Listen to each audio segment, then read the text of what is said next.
Aujourd'hui, on va parler de quelque chose de vraiment important, la liberté financière. Vous avez déjà certainement tapé dans une barre de recherche comment devenir riche, n'est-ce pas? Et quand vous le faites, vous avez un nombre incalculable de vidéos qui apparaissent. Et non, devenir riche n'est pas aussi simple que regarder des vidéos en ligne. C'est un processus complexe qui nécessite des stratégies solides et beaucoup de travail acharné. Et dans cette vidéo, je vais vous parler des lois fondamentales pour débloquer la richesse dans votre vie. Vous êtes d'accord?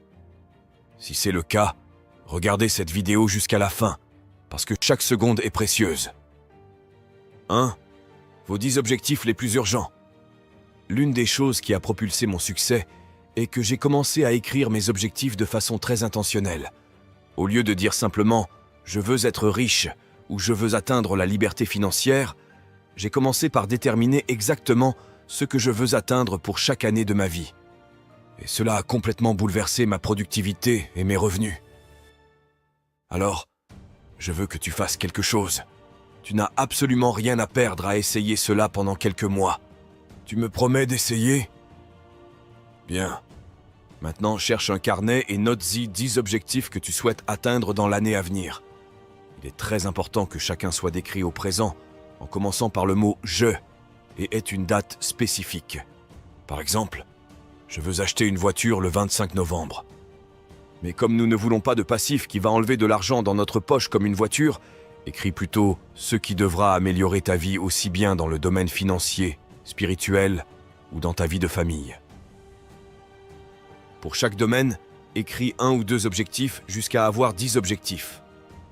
Par exemple, sur le plan financier, écris « J'aimerais gagner 10 000 € d'ici le 31 décembre de cette année ».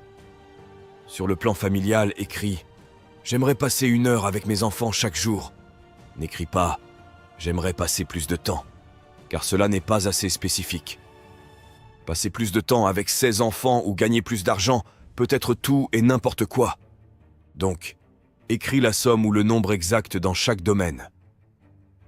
Une fois que tu as écrit tous tes objectifs, ton carnet devrait devenir ton meilleur ami. Prends-le chaque matin et lis-le, absolument chaque matin. Ensuite, mets sur pied un plan d'action pour atteindre ces objectifs. Si tu as dit que tu aimerais gagner 10 000 € d'ici la fin décembre, détaille cela en mini-objectifs et demande-toi ce que tu devrais faire pour atteindre cette somme. Fais de même pour tous tes autres objectifs et dans tous les autres domaines.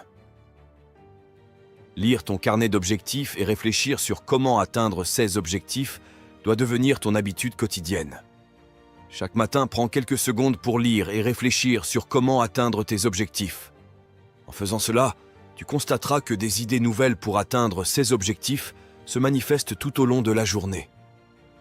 Fais cet exercice chaque jour pendant 1 mois et tu verras que cela changera ta vie pour toujours.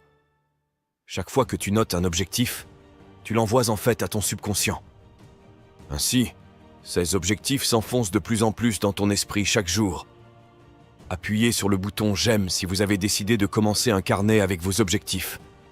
Et dites, en commentaire, « Je m'engage à atteindre mes objectifs ».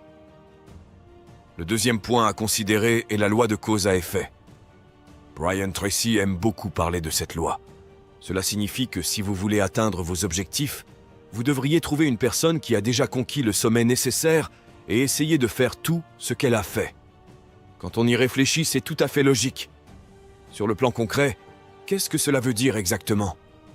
Cela veut dire que si l'un de vos objectifs est de gagner, disons 10 000 € par mois, la chose la plus logique à faire serait de trouver une personne qui a déjà dépassé ce palier.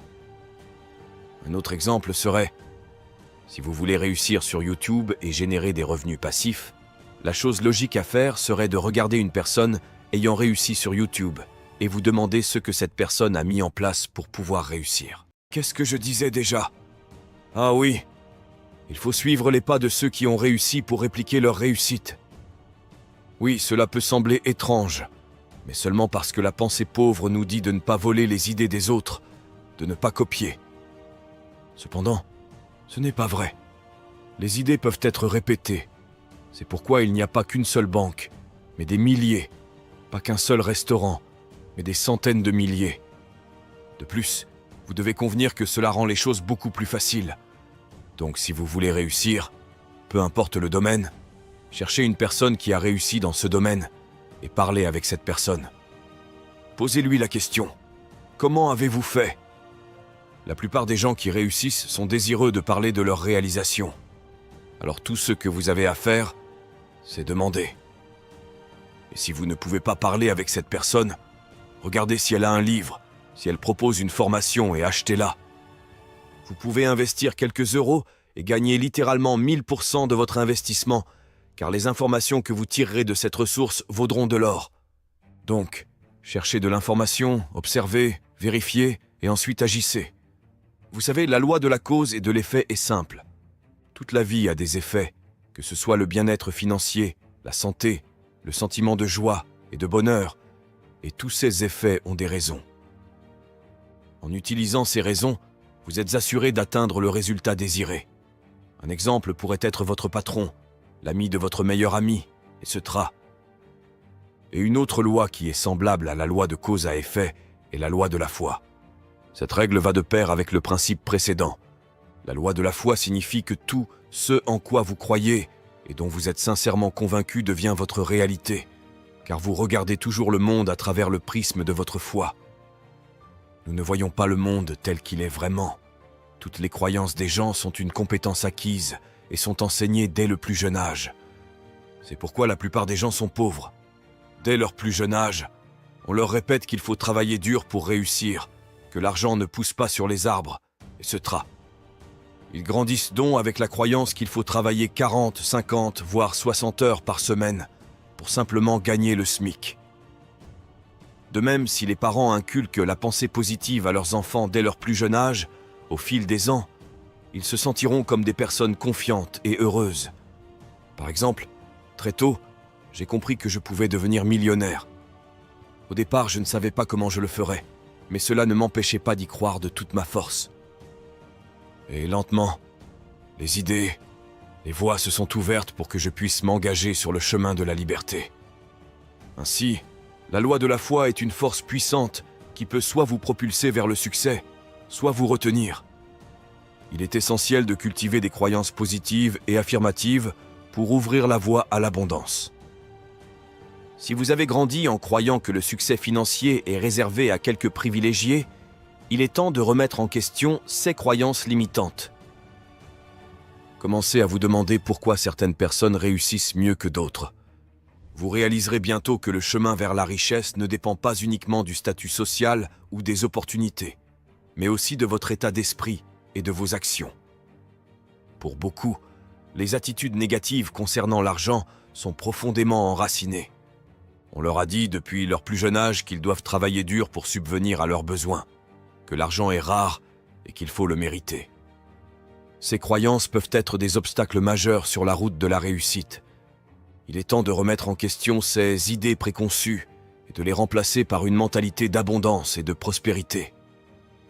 Rappelez-vous, presque tout le monde possède les compétences nécessaires pour réussir financièrement, et ces compétences peuvent être développées avec le temps et l'effort. L'un des premiers pas vers la liberté financière est de commencer à utiliser votre argent de manière judicieuse. Trop souvent, l'argent est dépensé de manière impulsive ou conservé sans être investi. Apprenez à gérer vos finances de manière proactive en élaborant un budget réaliste et en recherchant des moyens d'investir vos économies de manière rentable. Les banques peuvent être de précieux alliés dans ce processus. Profitez des services et des conseils qu'elles offrent pour maximiser vos gains et minimiser vos risques. L'éducation financière est une composante essentielle de votre parcours vers la richesse.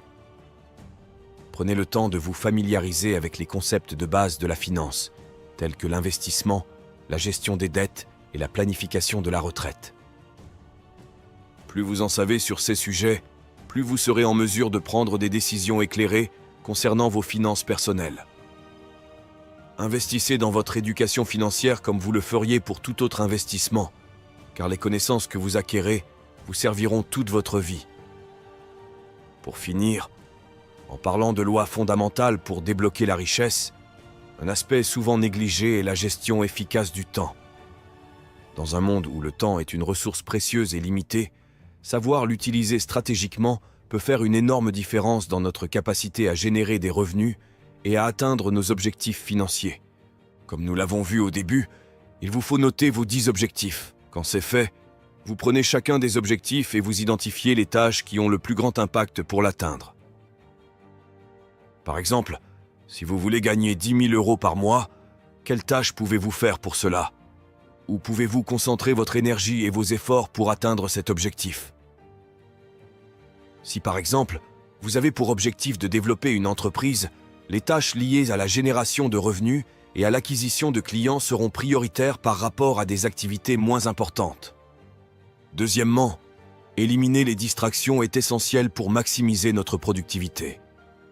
Dans un monde où nous sommes constamment bombardés d'informations et de stimuli, il est facile de se laisser distraire par des choses qui ne contribuent pas à nos objectifs financiers.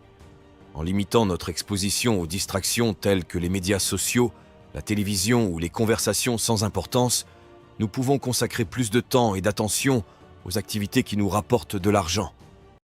Merci d'avoir regardé cette vidéo et à bientôt.